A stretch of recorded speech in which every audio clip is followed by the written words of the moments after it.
ఏపీలోనూ వర్షాలు బీభత్సం సృష్టిస్తున్నాయి. కృష్ణానదికి భారీ వరద వస్తుండటంతో లోతట్టు ప్రాంత ప్రజల్ని అప్రమత్తం చేశారు అధికారులు. విజయవాడలో భారీ వర్షం కురవడంతో ప్రకాశం బరాజ్కి భారీగా వరద ప్రవహిస్తోంది. దీంతో మొదటి ప్రమాద హెచ్చరిక జారీ చేశారు. పలు జిల్లాల్లో భారీ వర్షాలు కురుస్తున్నాయి. ఎగువన కురుస్తున్న వర్షాలతో కృష్ణానది ఉగ్రరూపం దాలుస్తోంది. భారీగా వరద వస్తుండటంతో లోతట్టు ప్రాంతాలను అలర్ట్ చేశారు అధికారులు. విజయవాడలో భారీ వర్షం కురవడంతో నగరం జలమయమైంది.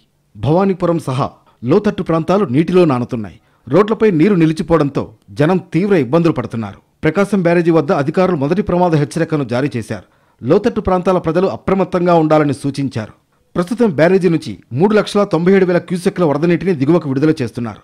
మొదటి ప్రమాద హెచ్చరిక జారీ చేయడంతో జిల్లా కలెక్టర్ లక్ష్మీ షా అధికార యంత్రాంగాన్ని అప్రమత్తం చేశారు. ఉమ్మడి గుంటూరు జిల్లాను వాన ముంచెత్తింది. గుంటూరు తాడికొండ మధ్య రాకపోకలు నిలిచిపోయాయి. మంగళగిరిలో ఇళ్లలోకి వరద నీరు వచ్చి చేరింది. కాలనీలన్నీ మోకాలిలోతు నీళ్లతో ఇబ్బందులు పడుతున్నాయి. వర్షాలపై ఏపీ ప్రభుత్వం అలర్ట్ అయింది. భారీ వానలపై సీఎం చంద్రబాబు ప్రత్యేక సమీక్ష చేశారు.